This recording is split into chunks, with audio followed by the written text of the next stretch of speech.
नमस्कार, मैं हूं आंचल सिंह और आप देख रहे हैं अपना पसंदीदा चैनल PR इंडिया न्यूज।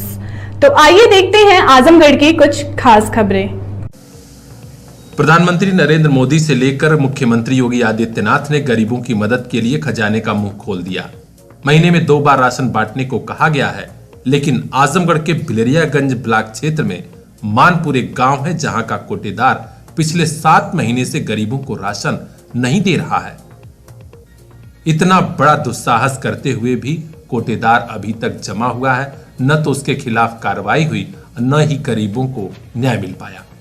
आज धैर्य की इम्तिहान हो गई तो ग्रामीण ट्रैक्टर पर बैठकर सगड़ी तहसील पहुंचे और वहां कोटेदार के खिलाफ जमकर प्रदर्शन किया। खबर उप जिलाधिकारी सगड़ी गौरव कुमार तक पहुंची तो उन्होंने मामले को संज्ञान लिया। ग्रामीणों ने मांग पत्र सौंपा है और कहा है कि भ्रष्ट कोटेदार को तत्काल बर्खास्त किया जाए और दूसरे कोटे से गरीब परिवारों को राशन दिलाया जाए। SDM सगड़ी ने जांच करवाने का आदेश दिया है। 1 सप्ताह के भीतर जांच की आख्या मिलेगी और तत्काल कार्रवाई होगी। ग्रामीण किस कदर परेशान है, यह खुद उन्हीं से सुनिए। इस बारे में क्या कहा गांव के वर्तमान प्रधान शिवबदन ने। ये कोटे के संबंध में है। कोटे से लोग दुखी हैं, इसलिए यहाँ जनता इतनी पहुंची हुई है। अच्छा, आप यहाँ पे ज्ञापन दिए हैं, क्या बोले हैं? ज्ञापन दिए हैं, यहाँ तो साफ सामने बोल के गए हैं आप लोगों के। क्या आश्वासन मिला है आप बताइए? आश्वासन मिले हैं कि यहाँ सप्लाई इंस्पेक्टर को जांच लिखेंगे, अगर नहीं होता तो उचित जांच और करवाई जाएगी। वो अपने जांच ऐसा आरोप है कि 6-7 महीने से उनको राशन नहीं मिला अभी तक एक बार भी। हाँ, ऐसा आरोप है क्योंकि दरखास्तें बहुत डाली गई हैं, उसका जवाब हमें एक भी नहीं मिला अभी तक। आप गांव के वर्तमान प्रधान हैं? वर्तमान प्रधान आपके द्वारा किस तरह से प्रयास किया जा रहा है? आप भी तो गांव के मुखिया हैं। हम प्रयास के सारे प्रयास में लगे हुए हैं। प्रयास के तहत ही आप यहाँ आए। हाँ, आपके द्वारा भी प्रयास किया जा रहा है? हाँ, प्रयास किया जा रहा है। आज के प्रदर्शन और विरोध में शामिल थे शिव बच्चन, राजकुमार, उषा, कमलावती, मालती, सीमा, सुशीला, रीना, फुलमती, पूर्णमती, सविता, राजेश, राजू, विश्राम, शैलेश, विनोद, आदित्य, शारदा सहित दर्जनों गांव वाले। आखिर गांव वालों का क्या होगा, उनकी मदद कैसे होगी और भ्रष्ट कोटेदार पर कार्रवाई कब तक होगी? यह सवाल PR इंडिया न्यूज ने पूछा नायब तहसीलदार मयंक मिश्रा से। उन्होंने क्या जवाब दिया, आइए हम आपको वह भी सुनाते हैं। ग्राम सभा मानपुर विकासखंड बिलरियागंज से लोग आए हुए हैं। इनकी कोटेदार के खिलाफ शिकायत है कि इनसे दुर्व्यवहार किया जाता है और शायद इनको को राशन पूरा नहीं दिया जाता है। हमने प्रार्थना पत्र ले लिया, हम स्वयं जांच करवाएंगे इसकी। सर, आपके द्वारा किस स्तर से जांच की जाएगी? मेरे द्वारा अगर सप्लाई इंस्पेक्टर को भी भेजा जाएगा, अगर वो लोग इससे संतुष्ट नहीं होंगे तो किसी और उचित अधिकारी से जांच कराई जाएगी और जो भी होगा अगले तहसील दिवस से पहले इनका प्रकरण निस्तारित किया जाएगा। ठीक, थैंक यू। यह जिला पूर्ति विभाग के भ्रष्ट अफसरों की ही कारस्तानी है कि भ्रष्ट कोटेदार पर कार्रवाई नहीं हो रही है और वो 7 महीने से जनता का राशन डकार रहा है। अब देखना है कि SDM सगड़ी की जांच के बाद भ्रष्ट कोटेदार पर कार्रवाई कब होती है। आदर्श श्रीवास्तव की रिपोर्ट, PR इंडिया न्यूज। इसीलिए आए हैं सर कि हम लोग का गरीब आदमी है, हम लोग का कोई राशन नहीं मिलता। बहन बेटी हमारी जाती तो अटपट को जबान गाली देते हैं। कोटेदार का? कोटे का शिवानंद, सर्वानंद, 2 भाई ऐसे लोग रहे ना। तो ये सर्वानंद है और उसके बाद इतना बढ़िया वो पार्क बनवाए कि वो अंदर से बाहर से गेट बंद कर देंगे, अंदर से अंदर में जो भी हमारी बेटी बहनी जाती है, जो भी उनको मन में आता है वही कहते हैं, तुम नहा करने आती है, तुम ऐसी हो, तो जो करना हो जो कर ले, यही सब लोग बोलते हैं। क्या मांगे हैं आपकी? हमारी मांग है कि वहाँ से कोटा निरस्त किया जाए। अच्छा, आपकी मांगे नहीं पूरी होंगी तो क्या करेंगे आप? हम धरना पर बैठेंगे। अच्छा, हमारे जो समझ में आएगा हम अपना करेंगे, मगर हम लोग उनके पास राशन लेने नहीं जाएंगे। मोबाइल लेना है तो सोचिए मत, सीधे चले आइए Shri Balaji telecom, civil line चौराहा, कोयरी पोखरा के समीप, आजमगढ़। हम दे रहे हैं आपको मोबाइल पर फाइनेंस की सुविधा। आधार कार्ड लेकर आइए, बगैर पूरा पैसा दिए मोबाइल लेकर जाइए। तो सोचिए मत, संपर्क कीजिए 8400776054। आपके सपनों वाली मोबाइल का खास showroom Shri Balaji telecom, civil line चौराहा, आजमगढ़। रात के 3 बजे थे, पूरा घर सोया हुआ था। अचानक बिजली के तारों में शॉर्ट सर्किट हुई और आग लग गई। बड़ी देर में पता चला यही वजह रही कि गरीब परिवार की पूरी गृहस्थी जलकर स्वाहा हो गई। जी हां, बरधा थाना क्षेत्र के सिसरेडी गांव में यह घटना हुई है और गरीब परिवार मेवालाल का सब कुछ तबाह हो गया। परिवार में 6 सदस्य हैं, खाने के लिए न अनाज है न पहनने के लिए कपड़ा। आज गांव के प्रधान आए, गांव वाले आए, लेकिन खबर देने के बावजूद न तो तहसील का, न कोई ब्लॉक का, न कोई और प्रशासनिक अफसर गांव में पहुंचा। परिवार को कसक यही है, कितनी बड़ी आपदा में सरकार कहां है, शासन कहां है, प्रशासन कहां है। गांव वालों ने कहा है कि गरीब परिवार की मदद होनी चाहिए, क्योंकि अगलगी की इस घटना में सब कुछ स्वाहा हो गया है। ब्यूरो चीफ रिंकू चौहान की report, PR India news. Line से जरा हुआ है। क्या क्या नुकसान हुआ? कोई 4,000 रुपये था, 5 और कपड़े सारा खरीदा, सब कुछ जल गया। मौके पर कोई आया था? कोई नहीं। कोई जानवर वगैरह और कुछ भी नहीं जला है? कोई नहीं। माध्यमिक स्कूलों में शिक्षा की गुणवत्ता को कैसे सुधारा जाए, बदले हुए पाठ्यक्रम व परीक्षा पैटर्न के अनुरूप शिक्षकों व छात्र छात्राओं को तैयार कैसे किया जाए, इन महत्वपूर्ण बिंदुओं के साथ ही अद्यतन कार्यरत तदर्थ प्रधानाचार्यों के विनियमितीकरण व वित्तविहीन विद्यालयों को सेवा शर्तों के साथ अनुदान सूची में शामिल करने जैसे महत्वपूर्ण मुद्दों को लेकर उत्तर प्रदेश प्रधानाचार्य परिषद के पदाधिकारी चिंतन मंथन कर रहे हैं। इन्हीं महत्वपूर्ण मुद्दों को लेकर 42वां प्रांतीय अधिवेशन भी होने जा रहा है, जो गोरखपुर जनपद में 23 व 24 दिसंबर को आयोजित होगा। 23 दिसंबर को इसका भव्य उद्घाटन होगा, जिसमें कई बड़े संगठन के नेता भी शामिल होंगे। मुख्य अतिथि होंगे डॉक्टर सतीश चंद्र द्विवेदी, जबकि विशिष्ट अतिथि के रूप में डॉक्टर संजयन त्रिपाठी कार्यक्रम की शोभा बढ़ाएंगे। इस बारे में जानकारी देते हुए आजमगढ़ के जिलाध्यक्ष अजीत सिंह ने बताया कि कार्यक्रम काफी भव्य होगा और शिक्षकों व शिक्षा से जुड़े कई महत्वपूर्ण मांगों पर, बिंदुओं पर चर्चा होगी। उन्होंने पीआर इंडिया न्यूज को बताया कि इसी कार्यक्रम की तैयारी को लेकर आजमगढ़ में 19 दिसंबर को वेस्ली इंटर कॉलेज कैंपस में एक बड़ी बैठक होने जा रही है, जिसमें प्रधानाचार्य परिषद के पदाधिकारी और सदस्य शामिल होंगे।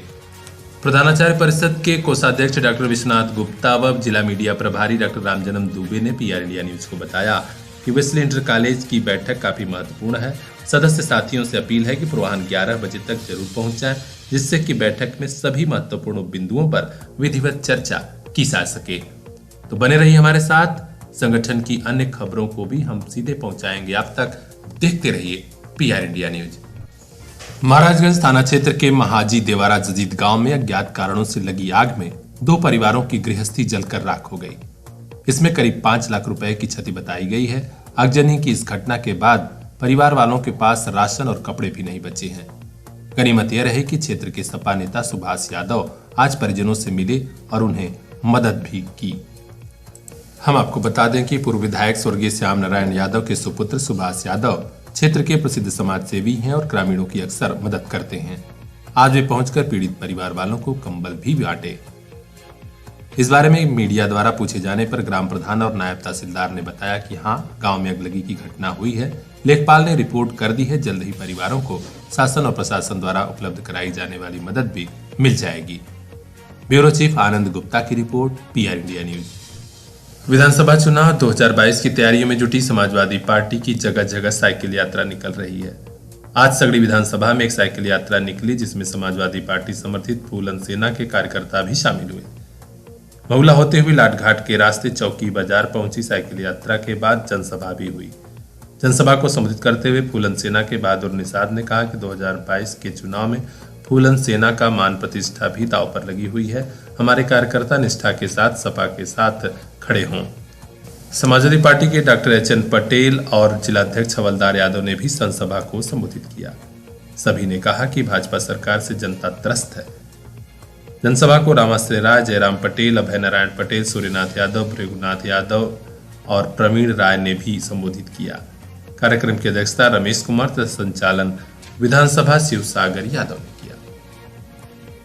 नहीं, बेसिकली देखिए, ये समाजवादी पार्टी और फूलन सेना के तत्वाधान में संयुक्त एक साइकिल यात्रा निकाली गई थी और साइकिल यात्रा के समापन के रूप में एक नुक्कड़ सभा का आयोजन यहाँ पे हुआ है और इस सभा के मार्फत निषाद, मल्ला, केवट, तुरहा, इन समाज को ये संदेश देने की कोशिश करी गई कि कल जो डॉक्टर संजय निषाद जी द्वारा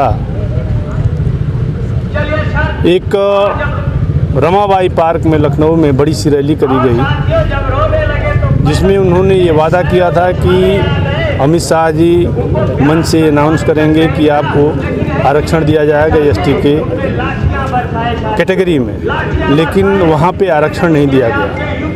वहाँ पे सिर्फ ये बोल दिया गया कि इनका आयोग बना दिया गया है, आरक्षण 2022 के चुनाव के रिजल्ट के बाद दिया जाएगा। उसी मार्फत हम लोग निषाद, केवट, मल्लाह, तुरहा इन जातियों को जागृत करने का काम कर रहे हैं कि भाजपा के झांसे में आप न आएं। आज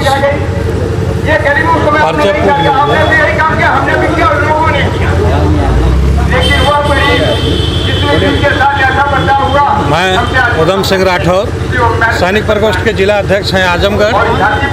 आज आदरणीय हमारे राष्ट्रीय अध्यक्ष आदरणीय अखिलेश यादव जी के दिशा निर्देश पर साइकिल यात्रा करके और आज चौकों में हम लोग आज 10 गांव तक साइकिल चलाए हैं और साइकिल चलाने के बाद आज चौकों बाज़ार में हम लोग चौपाल किए हैं।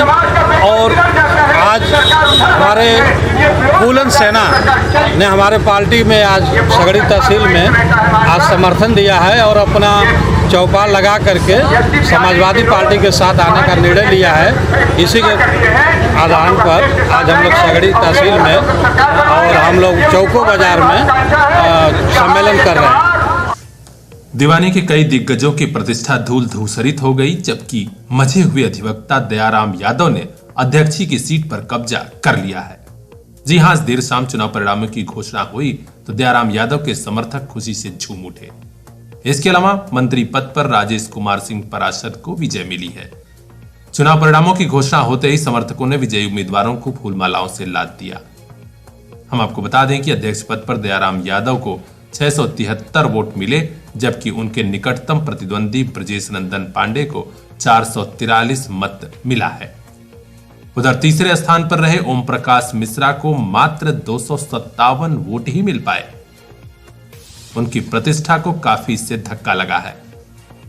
प्रभाकर सिंह को 218 वोट, जगदीश प्रसाद यादव को 37 वोट ही मिले। इसके अलावा मंत्री पद पर राजेश कुमार सिंह ने 702 वोट पाकर जीत हासिल की। उनके निकटतम प्रतिद्वंदी जयप्रकाश यादव को 301 मत, अमरजीत राय को 243 मत, कृष्ण कुमार पांडे को 169 मत, रविंद्र कुमार यादव को 157 तथा हृदय नारायण सिंह को 47 वोट मिले हैं।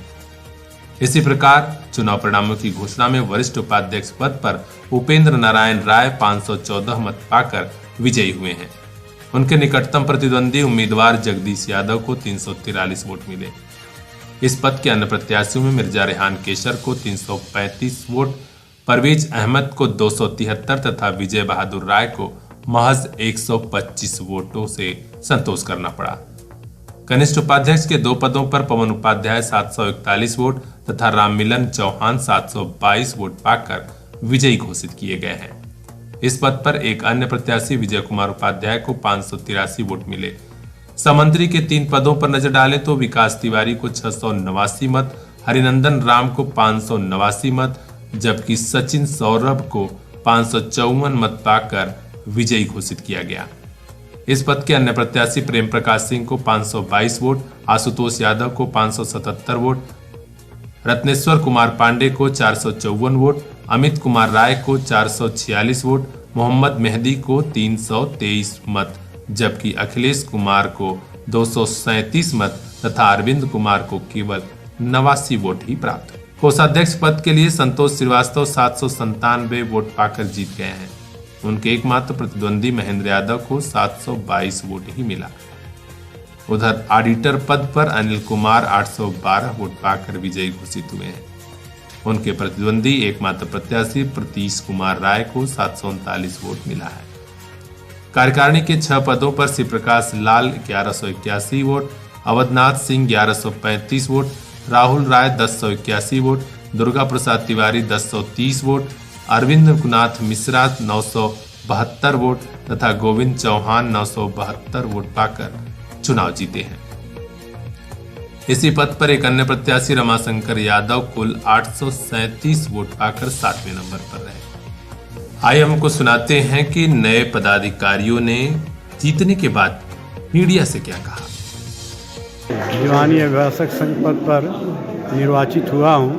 मैं अपने समस्त अधिवक्ता भाइयों का आभारी हूँ, जीवन भर उनका आभारी रहूँगा। जो हमारे अधिवक्ता भाइयों ने दोबारा मुझको इस पद पर चुना है, इसका ऋण मैं अपने जीवन भर नहीं उतार पाऊँगा और इनकी जो भी समस्या आएगी उस समस्या को हल करने का मैं प्रयास करूँगा, उनकी मदद करूँगा। मंत्री पद पे दीवानी न्यायालय अभिभाषक संघ आजमगढ़ निर्वाचित हुआ हूँ। मैं अपने सभी अधिवक्ता साथियों का आभारी हूँ। उन्होंने मुझे भारी बहुमत से, भारी मतों से विजयी बनाया है। मैं उनके लिए अपने जीवन पर्यंत उनके सुख दुख, उनके सारे समस्याओं का निपटारा करने के लिए भरपूर सहयोग करूँगा, उनका सम्मान बढ़ाने का प्रयास करूँगा। हमारे ब्यूरो चीफ प्रदीप कुमार सिंह की खास report, PR India news. Mobile लेना है तो सोचिए मत, सीधे चले आइए Shri Balaji telecom, civil line चौराहा, कोयरी पोखरा के समीप, आजमगढ़। हम दे रहे हैं आपको मोबाइल पर फाइनेंस की सुविधा। आधार कार्ड लेकर आइए, बगैर पूरा पैसा दिए मोबाइल लेकर जाइए।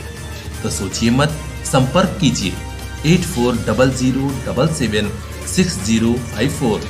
आपके सपनों वाली मोबाइल का खास showroom Shri Balaji telecom, civil line चौराहा, आजमगढ़।